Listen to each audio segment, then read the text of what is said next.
Moi, je le vis bien. D'abord, je vis très mal quand ça se passe mal, donc je vis très bien quand ça se passe bien. Tous les films de Cannes, on fait un voyage de 2000 films, la sélection. On en garde 60, avec beaucoup de crève-cœur. Il y a beaucoup de films qu'on aime et qu'on ne peut pas retenir.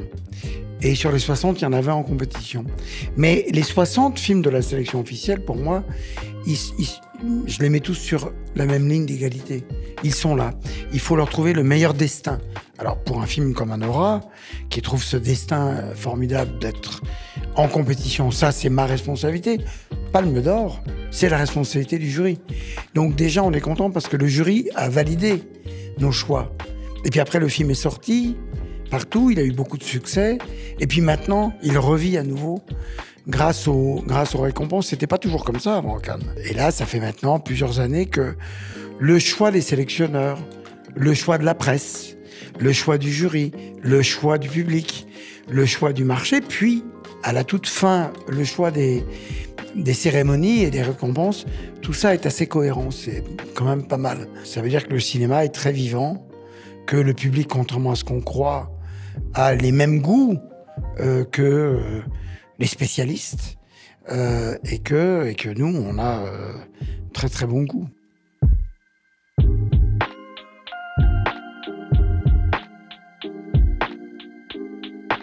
Non, alors moi je ne vais pas vous dire que parce qu'un film est récompensé, ça donne du prestige au Festival de Cannes. Et sûrement pas, ce qui est sans doute un peu caché dans votre question, même involontairement, parce que ce sont les Oscars américains.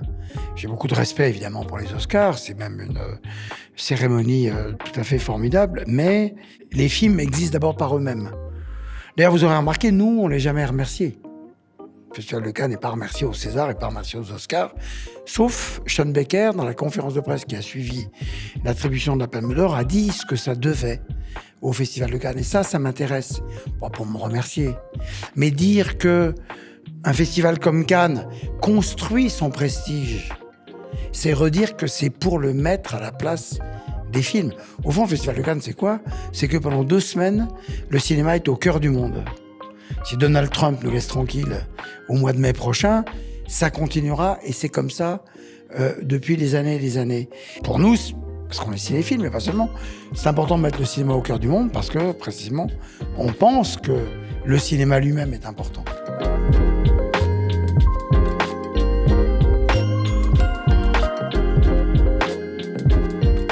C'est vrai pour cette année, c'est assez vrai en général aux Oscars. Mais enfin, l'an dernier, c'est Oppenheimer qui a tout gagné. Oppenheimer était un film de studio. Mais ça interroge en effet la pratique des studios. Les studios appartiennent à des grands groupes financiers. Le cinéma nécessite de l'argent, nécessite de gagner de l'argent. Donc, il faut faire très attention. En tout cas, ce qu'on pourrait dire, c'est qu'ils ont tendance à prendre moins de risques. Et au moment où je fais cette phrase, non, c'est pas vrai non plus. Le film de Paul Thomas Anderson, qui est en tournage, produit par la Warner, film très cher. Paul Thomas Anderson est un des plus grands auteurs contemporains. Le film est tourné avec Benicio del Toro, Sean Penn, Leo DiCaprio. Scorsese arrive à se faire produire par Paramount et par Apple. Donc c'est pas tout à fait vrai. Mais il est vrai que certains films des années 60 qu'on aime, La Partie de Black Edwards, par exemple, une belle comédie formidable avec Peter Sellers, c'était un film de studio. Aujourd'hui, les studios américains continuent de s'adresser au très grand public et aux enfants, et ils doivent aussi trouver de quoi continuer, parce qu'ils le font, à faire des films adultes, pour les adultes. Et ça, par exemple, le cinéma français le fait. C'est aussi pour ça que, quand tout à coup vous avez Le Comte de Monte-Cristo, que vous avez L'Amour ouf. L'Amour ouf, c'est les jeunes qui ont fait un triomphe au film. Le Comte de Monte-Cristo, c'est le grand public. Suleiman, c'est peut-être ceux qui sont un peu plus cinéphiles, comme 20 Dieux, etc., etc. La France a réussi à garder une structuration de public et de production qui fait que les salles sont pleines.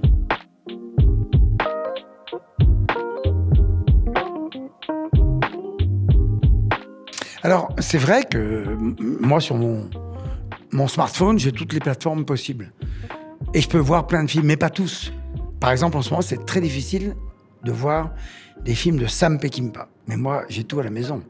J'ai les DVD, j'ai les Blu-ray. Donc, il ne faut pas cesser d'acheter des DVD et des Blu-ray.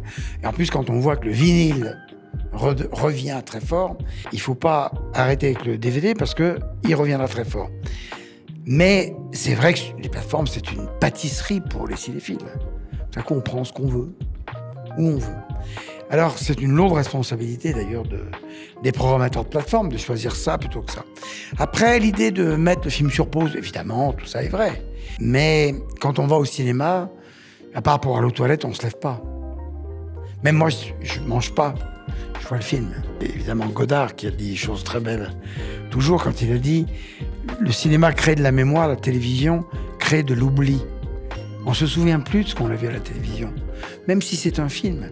Alors que quand on va au cinéma, mais on se souvient de tout, que devant il y avait un grand qui vous empêchait de voir, que vous n'étiez pas à votre bonne place, ou au contraire, il n'y avait personne dans la salle.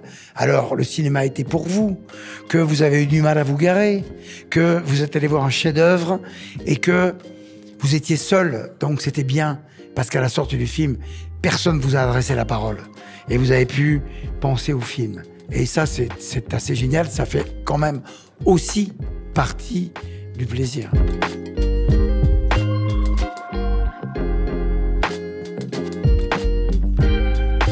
À la mi-avril, quand on est à quelques jours de rendre la sélection, oui, on a un peu les yeux qui piquent, on a un peu un problème de concentration.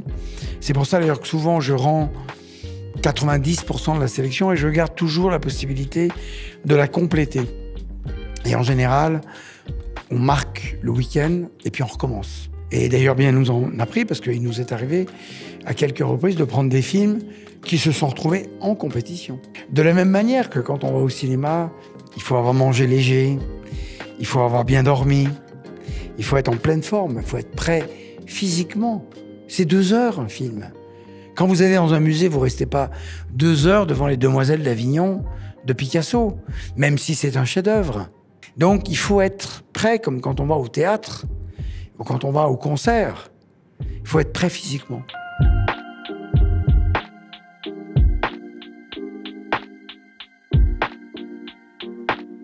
Bizarrement, non. Je dis bizarrement en m'engageant. Je ne vois pas le cinéma être dépassé. Il n'arrive pas à se dépasser lui-même. Par exemple, autant on a pu inventer l'image carrée, l'image 1,85, le scope. Là, il y avait besoin des grands écrans, etc. Mais ça reste l'essence du cinéma, c'est-à-dire les films sont en 2D et voilà. On a mis la 3D, beaucoup de succès dans les années 50, beaucoup de succès dans les années 2000, et puis on revient à ça. Il y a de l'intelligence artificielle de partout, il y a le cinéma immersif. Oui, mais les gens, ils veulent aller au cinéma. Et on peut dire que le cinéma est un processus, d'une certaine façon, un peu désuet, qui a 130 ans, c'est toujours la même chose. Oui, mais ça bouge pas. De la même manière que Georges Brassens, qui est un chanteur que j'aimais beaucoup, captivait une salle avec sa guitare et sa voix, avec la simplicité. Donc le cinéma continue d'exciter l'appétit des populations parce qu'il raconte des histoires, parce qu'il raconte le monde. Je le dis dans le film Lumière, à un moment je dis « Le cinéma me dit qui je suis et il me dit qui sont les autres ». C'est aussi pour ça qu'on va au cinéma. On a envie d'en savoir plus.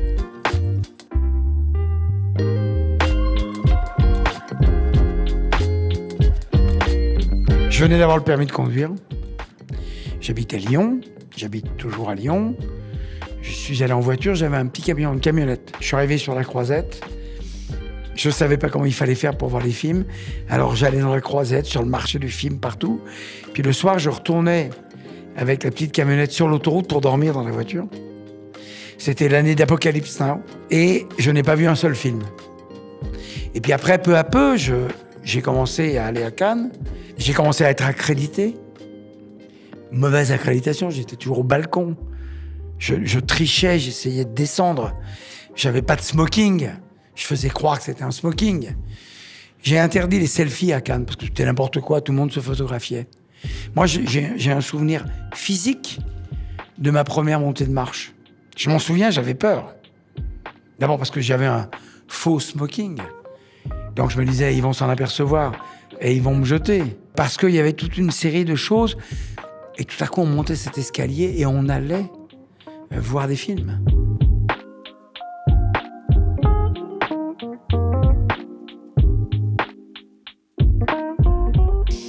Non, enfin, non, parce que d'abord, je ne rêvais pas à ça puisque j'étais à Lyon, à l'Institut Lumière, dans la rue du premier film, et qu'il y avait beaucoup à faire. Mais à un moment, j'ai senti que dans ma génération, tous mes copains étaient devenus producteurs, distributeurs. Ils étaient déjà dans l'action privée. Moi, j'étais resté dans l'action culturelle publique. Donc, je savais qu'un jour, on allait me proposer ça. J'ai même cru qu'on me le proposerait plus et j'étais content. Et puis, on me l'a proposé et j'ai dit non parce que je voulais rester à Lyon. Et on m'a dit, mais vous restez quand même un peu à Lyon. Alors, j'ai dit oui. Et je suis toujours à Cannes et je suis toujours à Lyon.